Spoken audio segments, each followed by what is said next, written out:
اعوذ باللہ من الشیطان الرجیم پناہ مانگتا ہوں میں اللہ کی شیطان مردود سے۔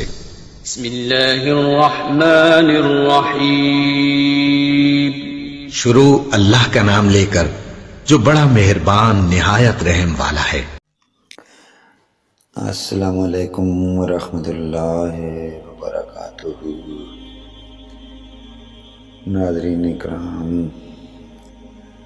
ویڈیو شروع کرنے سے پہلے میرے تمام دوستوں بھائیوں سے دنیا میں جہاں جہاں اپنی ڈیوٹی سر انجام دے رہے ہیں، میری ویڈیو کو لائک اور سبسکرائب ضرور کریں۔ تو ناظرین اکرام، آج ہماری ویڈیو کا عنوان ہے سیدہ زینب رضی اللہ تعالیٰ عنہ کی داستان مصیبت۔ واقعہ حدیث نمبر 36۔ تو ناظرین کرام، یہ ہے ہماری آج ویڈیو کا موضوع۔ نحمدہ و نصلی علی رسولہ الکریم، اما بعد۔ اللہ تبارک و تعالیٰ کا لاکھ لاکھ شکر ہے کہ جس نے اپنی مخلوق کو اپنے پیارے حبیب کے صدقے پیدا فرمایا۔ تو اللہ پاک آپ کو اور ہم سب کو نیکی کرنے کی اور آخرت سنوارنے کی توفیق عطا فرمائے۔ تو چلیے ناظرین، دینی موضوع کی طرف چلتے ہیں۔ واقعہ حدیث نمبر 36۔ سیدہ زینب رضی اللہ تعالیٰ عنہ جب پیدا ہوئیں تو اس وقت نبی کریم صلی اللہ علیہ وآلہ وسلم کی عمر مبارک 3 سال تھی۔ ان کا نکاح مکہ ہی میں ابو العاص رضی اللہ تعالیٰ عنہ بن ربیع سے ہوا تھا۔ ابو العاص رضی اللہ تعالیٰ عنہ کی والدہ حالہ بنت خویلد حضرت خدیجہ رضی اللہ تعالیٰ عنہ کی سگی بہن ہیں۔ یہ نکاح حضرت خدیجہ رضی اللہ تعالیٰ عنہ کے سامنے ہوا تھا۔ سیدہ زینب رضی اللہ تعالیٰ عنہ اپنی والدہ کے ساتھ ہی داخل اسلام ہو گئی تھی، مگر ابو العاص رضی اللہ تعالیٰ عنہ کا اسلام تاخیر میں رہا۔ جنگ بدر میں ابو العاص رضی اللہ تعالیٰ عنہ قریش کی جانب تھے۔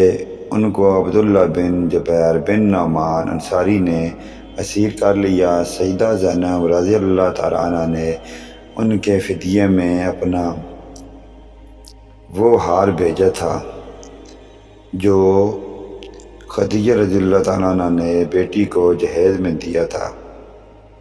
ابتدائی ایام نبوت میں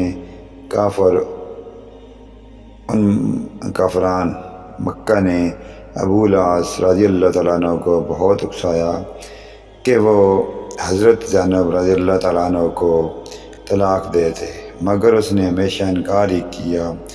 ایک موقع پر آپ صلی اللہ علیہ وآلہ وسلم نے اس فعل کی توصیف شکر گزاری کے ساتھ فرمائی تھی کہ ابو العاص رضی اللہ تعالیٰ عنہ نے اسیری بدر سے رہائی پاتے ہی نبی کریم صلی اللہ علیہ وآلہ وسلم سے وعدہ کیا کہ سیدہ زینب رضی اللہ تعالیٰ عنہ کو ہجرت کی اجازت دے دے گا۔ چنانچہ سیدہ اپنے والد مکرم کی خدمت اقدس میں پہنچ گئیں۔ سفر ہجرت میں سیدہ زینب رضی اللہ تعالیٰ عنہ کی مزاحمت عبار بن الاسود نے نیزہ تان کار کی تھی۔ اس صدمے سے ان کا حمل ساقط ہو گیا تھا۔ عبار بن الاسود فتح مکہ کے بعد مسلمان ہو گیا تھا اور رحمت العالمین صلی اللہ علیہ وآلہ وسلم نے اس کا جرم معاف کر دیا۔ نبی کریم صلی اللہ علیہ وآلہ وسلم نے ان کی منقبت میں فرمایا، یہ میری بیٹیوں میں افضل ہے، میرے لیے اسے مصیبت پہنچی۔ ابو العاص رضی اللہ تعالیٰ عنہ کو سیدہ زینب رضی اللہ تعالیٰ عنہ سے بہت محبت تھی۔ ابو العاص رضی اللہ تعالیٰ عنہ 6 ہجری میں تجارت کے لیے شام گئے تھے۔ اس وقت قبیل قریش مسلمانوں کا فریق جنگ تھا، اس لیے ابو بصیر ابو جندل رضی اللہ تعالیٰ عنہ کے ہمراہ مسلمانوں نے جو اسلام لانے کے جرم میں قریش کی قید میں رہ چکے تھے اور اب سرحد شام پر ایک پہاڑ پر جا گزین تھے، اس قافلے کا تمام سامان ضبط کر لیا مگر ابو العاص رضی اللہ تعالیٰ عنہ کو گرفتار نہ کیا۔ ابو العاص رضی اللہ تعالیٰ عنہ وہاں سے سیدھا مدینہ طیبہ پہنچے۔ نماز کے وقت مسجد میں سیدہ زینب رضی اللہ تعالیٰ عنہ کی یہ آواز مسلمانوں کے کان میں پڑی، میں ابو العاص بن ربیع کو پناہ دیتی ہوں۔ یہ آواز اس وقت سنی گئی جب مسلمان نماز میں داخل ہو چکے تھے۔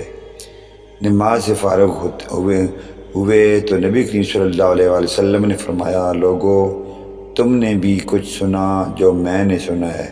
سب نے عرض کی جی ہاں۔ فرمایا، واللہ مجھے اس سے پہلے کچھ علم نہ تھا، میں نے یہ آواز تمہارے ساتھ ہی سنی ہے، اور پناہ دینے کا حق تو ہر ادنیٰ مسلمان کو بھی حاصل ہے۔ پھر نبی کریم صلی اللہ علیہ وآلہ وسلم گھر میں بیٹی کے پاس گئے اور اسے فرمایا، بیٹی ابو العاص کو عزت سے ٹھہراؤ، خود اس سے الگ رہو تو اسے حلال نہیں۔ سیدہ زینب رضی اللہ تعالیٰ عنہ نے عرض کی کہ وہ تو مال قافلہ واپس لینے کو آیا ہے۔ تب نبی کریم صلی اللہ علیہ وآلہ وسلم نے لوگوں میں یہ تقریر فرمائی، اس شخص کے متعلق جو ہم میں سے ہے وہ تم جانتے ہو، تم کو اس کا جو مال ہاتھ لگ گیا ہو تو یہ داد الہی ہے، مگر میں پسند کرتا ہوں کہ تم اس پر احسان کرو اور مال واپس کراؤ، لیکن اگر تم اس سے انکار کرو گے تو میں سمجھتا ہوں کہ تم زیادہ حقدار ہو۔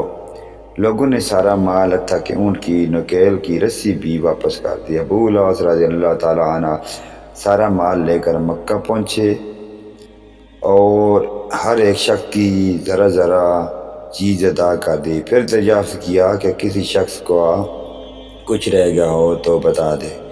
سب نے کہا، اللہ آپ کو جزائے خیر دے، تو تم تو وفی کریم نکلے۔ تب ابو العاص رضی اللہ تعالیٰ عنہ نے کلمہ شہادت پڑھا اور فرمایا کہ اب تک مجھے یہی حال اسلام سے روکتا رہا کہ کوئی شخص مجھے مار لینے کا الزام نہ دے۔ اب میری ذمہ داری نہ رہی تو میں اب خلط اسلام سے ملس مزین ہوتا ہوں اور مدینہ کو روانہ ہوں۔ وہ مدینہ پہنچے تو نبی کریم صلی اللہ علیہ وآلہ وسلم نے 6 سال کی مفارقت کے بعد نکاح اول ہی پر سیدہ زینب رضی اللہ تعالیٰ عنہ کو حضرت ابو العاص رضی اللہ تعالیٰ عنہ کے گھر رخصت کر دیا۔ تو ناظرین کرام، آپ نے واقعہ حدیث نمبر 36 کا موضوع سنا، حدیث سنی، تو ناظرین کرام آپ نے دیکھا کہ اللہ کی پیاری ہستیاں کیسے انہوں نے اپنے کام سر انجام دے، جس سے اللہ اور اللہ کا رسول ان سے راضی اور خوش ہوا۔ جو انہوں نے پاک اور نیک ارادے کیے، اس پورے ارادے پر کاربند رہے اور اس کو پائے تکمیل تک پہنچایا۔ تو ناظرین کرام، یہ حدیث واقعہ نمبر 36 تھی، سیرت ابن ہشام نمبر 2، صحیح اسلامی واقعہ صفحہ نمبر 91 تا 95 سے لی گئی۔ تو ناظرین کرام، اللہ پاک ہمیں آخرت کی فکر کرنے کی توفیق عطا فرمائے۔ نیکسٹ ویڈیو لے کر آپ کی خدمت میں ہم دوبارہ حاضر ہوں گے۔ ناظرین کرام، ویڈیو کو لائک اور سبسکرائب کریں۔ آمین ثم آمین یا رب العالمین۔ وآخرنا دعوانا الحمدللہ رب العالمین۔